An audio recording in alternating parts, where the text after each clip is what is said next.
What's going on, guys? Victor here. Today's video is actually sponsored by SimpliSafe Home Security Systems. Big shout out to them for sponsoring today's video. So the other day, Johnny, Adam, James, and I went out and did an iguana hunt. I'm going to show you guys how we caught them, how we cleaned them, and how we cooked them. Hope you guys enjoyed today's video.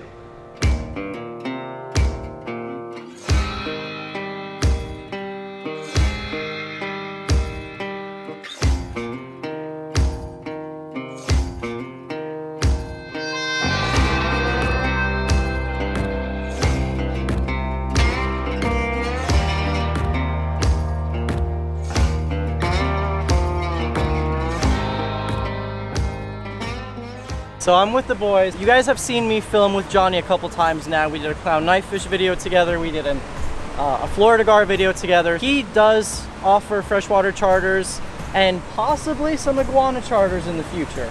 That's right. Just picked up a new pellet gun. I've never done a hunt for iguanas with the pellet gun. Normally you guys have seen us do it with the noose.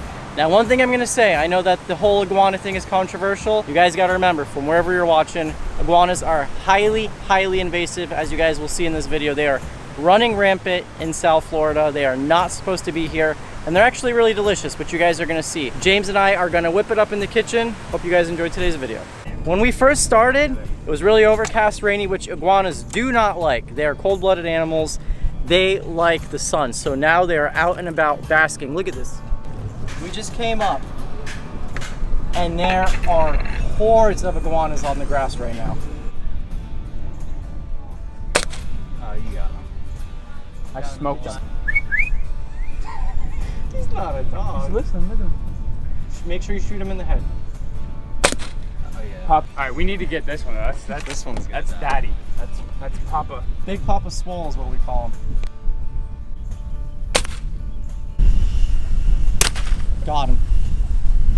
That one KO'd on that last shot. That's a good sized one too. Look He's at him. fat. Got it. In the bag. He's dead. Yeah, He's no, dead. he's dead. All right, He's dead. ready? Lights out. We'll do the honors. All right, guys. We got a really big one. The biggest one of the day we're going to go pick up now. He was definitely dead. Hold on. I got him. So these things are extremely strong, and we try to kill them in one shot. You don't want to be out here terrorizing these things, and you don't want them to go out on the bushes or the trees. So we try to be as respectful as possible. Because even though they're invasive and they're not supposed to be here, we're not like other people who just let them lay to die. Like, we're actually going to consume and eat these, which you guys hear me talk a lot about on the channel. So just to make sure he's completely dead, we're going to dispatch him one last time. Right behind the eyes there, his brain is located, so we're going to do that with the air rifle, wrap him up, put him in the cooler. But this is a big one, and as you guys will see, the bigger they get, they generally lose that really bright green color and they'll turn more orange, black. This one's got a really big dewlap. You see that thing hanging from? Turkey. Yep. It's like a turkey, what's it called? Gobbler. Gobbler. So I'm pretty sure males and females both have them, but males have the bigger one, and it's a sign of dominance, and they use it in mating and stuff as well. And when we're trying to get these guys, what they'll do is they'll perch their head up and they'll get real big on all four legs, and they'll do this with their dewlap and they'll try to scare us off, because that's how they defend themselves. So as you guys saw, his eyes were open earlier. They've rolled shut. Right behind the eyes there, through and through, he's done. So this animal's not feeling any more pain. He's completely dispatched. So now we're gonna throw him in the cooler on ice. And that's another thing, is FWC does not want you to put these things directly on ice. Trying to drown them or trying to freeze them is actually considered animal cruelty. So if you're gonna try this yourself, fast and quick death is the best practice. You don't wanna let these animals suffer. Dude, so check this out, Johnny. We got 4 in the cooler so far. You guys can see the difference between them. You see how the younger ones are a lot greener. And look at the size of this guy's dewlap versus that one. This might be a small female. I don't really know how to tell the difference, but look at the size comparison between those two. This is probably the 4th time I've tried catching iguanas, and for some reason, every single time, the sky opens up on us. Iguanas do not like rain, they don't like cold weather, they don't like a lot of winds. Iguanas are far from endangered. They are not supposed to be in Florida, like I said. They're invasive. If you guys want to do this yourself, I'll have all the links to do so in the description box below. It's on the FWC website, which is the state law enforcement that regulates what you can and cannot do with wildlife. As that drone was flying through the grass, I mean, you saw there was no shortage of them. That's one tiny little canal, one little stretch of that canal in South Florida. We're talking about, there's probably millions of these things out there in the wild right now. So I'm not going to pretend to be a hero and say that I'm going out and doing my part to control the environment. I like the outdoors. I like going out and doing things in the wild.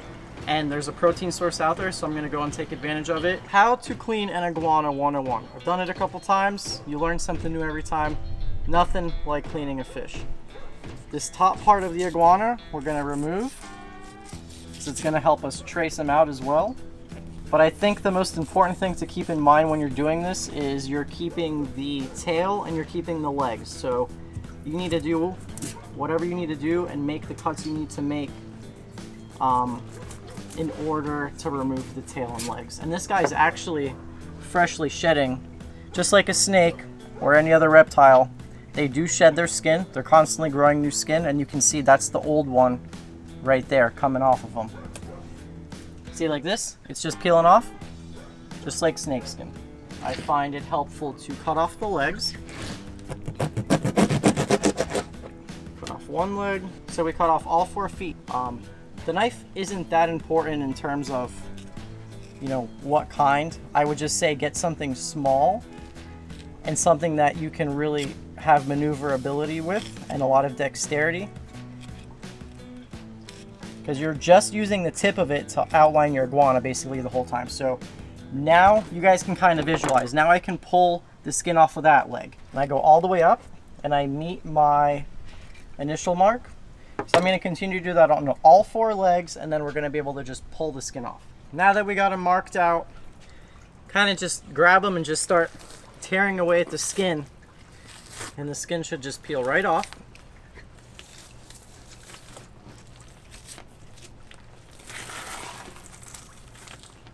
Check this out. Big old juicy iguana wings. So you kind of just feel around with your knife, and they have a ball socket, and you kind of just break it apart like that. So we're going to continue to do that, pull the meat off of the tail, and then we'll catch you guys in the kitchen.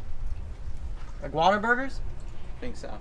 Iguana burgers and iguana wings. We got Chef James in the house, so you know it's going to be good. So James and I are about to whip it up in the kitchen for you guys, but a little bit more on SimpliSafe. So SimpliSafe is a home security system that offers a ton of cool devices that protects both your home and your family. So Brook and I have been using SimpliSafe for a couple of months now, and we love it. It gives us the peace of mind knowing that when we leave the house or go on trips, we can monitor our home from our phones, and we know our house is secure. So SimpliSafe offers a bunch of different devices. You got motion sensors, entryway sensors, CO2, carbon monoxide, and most of these sensors are peel and stick. So you literally just stick it on the wall and that's it. It's not complex whatsoever. So let's say we're home. We're just gonna press the home button right here.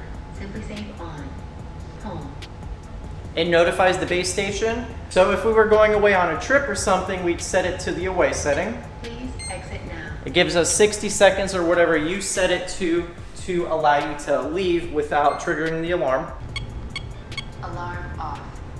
So you have these entryway sensors, so when I open the door, it notifies the system, makes a beep, and now you know that someone's exited or entered the house. We also have motion sensors in this room, a motion sensor in this room, another entryway sensor at this door. We even have a sensor at the garage. The monitoring center will call the police if it's alerted to anything. So let's say you're on a trip and someone breaks into your house, SimpliSafe will call the police on your behalf. So if you guys are interested in SimpliSafe, check out the link in the description box of this video to learn more. I'm also gonna have it on the screen here. Big thank you to SimpliSafe once again for sponsoring this video. Now let's go and cook up some iguanas. Even though this guy's the pro, I told James last time, I said, when we do iguana this time, I want to brine them. And he thought it was a good idea. So if James thinks it's a good idea, it's definitely a good idea. Brine is really just like really just adding more flavor to any dish. And specifically being with iguana, iguana's really lean and it's pretty much flavorless. So it's just gonna really just kind of elevate our dish. Brining, like I said, just adds a little bit extra flavor to something that otherwise would be kind of bland. Half a cup of salt, like a half a cup of sugar, equal parts of that, about 8 cups of water, and it's really depending on how much meat you're gonna use too, obviously. So you got that, a little bit of rosemary in there, fancy peppercorn, and that's just your basic brine. Everything else you add to this is just extra. Like I said, I asked him if he had any extra seeded stuff. He had some rosemary. Rosemary is just gonna add extra flavor to this. So you want your brine, you really wanna start with cold water. Separate your meats up, get them soaked nice in that brine. And then we're just gonna cover this and let it sit for 24 hours right in the fridge. I like the challenge of like cooking something like this. Like iguanas, definitely people will still continue to look down on this, but I think that this is just like a chef's playground right here. You can kind of do anything you want. Here is the iguana that's been in that brine for 24 hours. We just took it out, we laid it on a little sheet pan, a little bit of paper towel on the bottom. That just you don't really want a lot of moisture in your sausage. And we're just gonna transfer this over into a bowl really quick. I got some dry spice over here. We're going pretty simple with the dry spice. I really like, cause I'm playing with this myself. I kinda wanna taste the iguana in the sausage form, so I'm going pretty light with the dry spice. Just a little bit of garlic powder, red pepper, rosemary, and some cayenne, salt and pepper, and that's it. And once I get this seasoned up, we'll run it through the sausage maker. Super cool too. This is something that you guys can go to like Harbor Freight and get it for like 50 bucks at home, and it already comes assembled. So like, don't be alarmed when you see a big old sausage maker sitting on the counter, because you can just go get it yourself. If you guys are liking these videos and all of the hard work that James is bringing to the channel and the fire that he's bringing to the cooking section, go ahead and like this video right now. Hardworking guy, become my really good friend. We got a legit chef in the kitchen for like the 5th time now, and some people have asked, are you or Brooke ever gonna cook again? And yeah, we are, but this guy's gonna be going back to work soon, and I know he's not gonna be able to do this as much, so we gotta use him up. Absolutely, and I'm happy to do it too. This is fun for me. You gotta keep you sharp and on your toes. Exactly.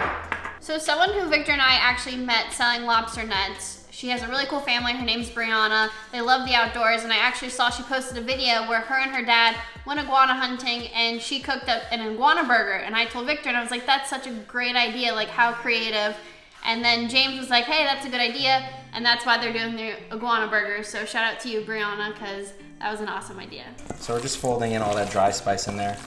And since iguana is so lean, I gotta cheat a little bit and add some bacon in there. And I don't consider it cheating, it's just really just adding fat to it. It's not cheating, you know what it is? It's knowing what you're doing in the kitchen. I've noticed in the catch and cook community, a lot of people wanna see videos where you just go out and eat the fish and not season it at all, put some salt and pepper on it, and I'm like, where's the fun in that? That's not being creative, that's not putting the resource to use. And when you know how to treat a certain fish, that's when you take the trash fish, you make it gourmet, and that's when you take the protein and you give it the justice it deserves because you know how to treat it. And that's what you gotta do with iguana. Iguana is extremely lean and it can be chewy unless you know how to prepare it properly.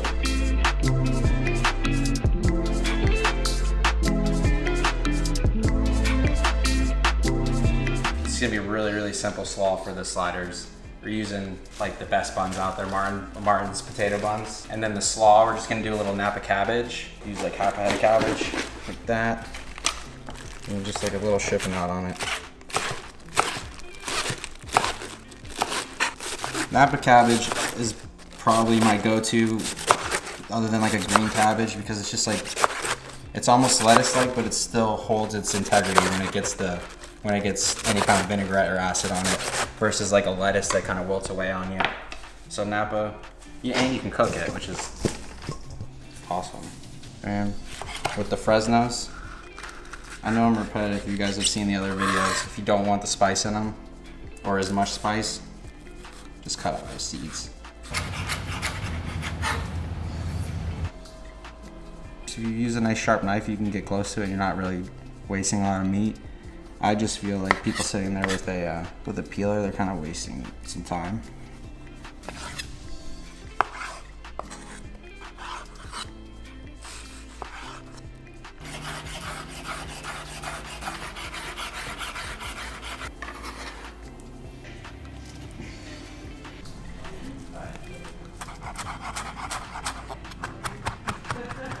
So this is just the marinade for the slaw.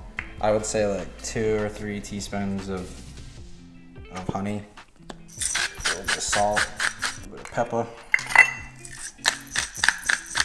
Really easy and straightforward. Probably like a half a cup of rice wine vinegar. Just to kind of balance it out with the mango, because chili and mango kind of just go hand in hand. A tiny bit of cayenne. And that's it. And we get to use the little mini whisk. Woo, the mini whisk is back. I mean, Victor would be excited about that. Yeah, but are your chef friends who are watching this gonna be excited? I'm making iguana burgers, so I mean, like.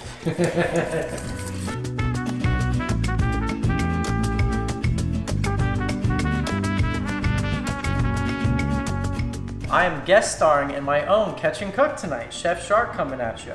James is working on the iguana sliders. I'm gonna work on the iguana wings. And I'm gonna do it very similar to how he did the iguana wings last time. So James made this half cornstarch, half flour for our batter. And we're gonna season it up a little bit so it's not plain paprika. You guys know me, my two go-to dry spices are always paprika and garlic powder. Love it. A little bit of onion powder this time. Onion powder's got a sweetness to it that I like. Salt. Tri-colored peppercorns. Okay, so now we're just gonna hand stir our little cornstarch, flour, batter. I call them wings. Obviously iguanas don't have wings, they're legs, but to basically tell people that's something approachable and something that people are common with, we're gonna call them wings. Because that's kind of what they resemble. They're not like little drumsticks, they're more like chicken wings. So we're gonna do a double dredge, which I learned from Chef James. We're gonna dredge them once, let all of that cornstarch and flour soak in. And when you dredge it twice, it allows you to get a little bit more breading, and you're gonna get more breading is gonna equal more crispiness. And you know, I'm not trying to hide the iguana, I'm just trying to make it shine because it is a very bland meat. Pork, beef, chicken, they all have their inherent taste. Iguana is very tasteless. So you kind of have to dress it up. You got to get fancy with it because it doesn't have much flavor. This stuff is something I've been very excited to try. Gochujang. It's a fermented red chili pepper paste. It's got a lot of flavor, but it's also got a lot of heat. And so I'm gonna start off slow with it. We'll do 1 teaspoon at first. Add some acidity, we're gonna do rice vinegar, and then balance out the real pungent taste of the pepper and the acidity, we're gonna do honey.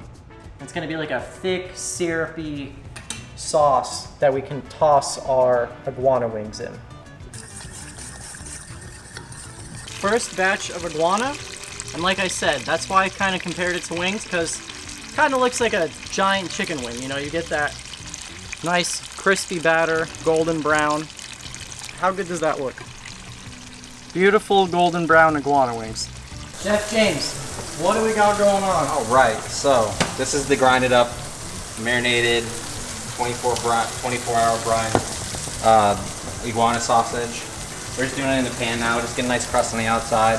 Then I'm gonna toast off the buns, and then we're just gonna assemble the, it smells delicious in here, I'm not gonna lie, so far.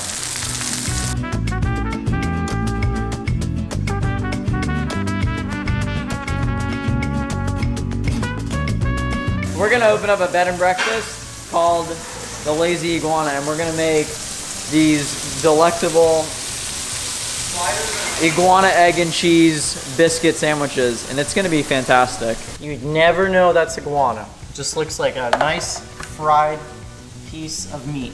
Now we're gonna hit them with some salt. This fried food, when it comes off the heat, you gotta hit it with a little salt. All right, so here is our lovely sauce. It's very loose, and there's not that much. You don't want to drown them in it. They have enough flavor with just the breading and everything. This is just kind of enhanced a little bit. The big bowl's being used, so I'm just gonna get in there with my hands and mix them up. We're also gonna toss them in some sesame seeds.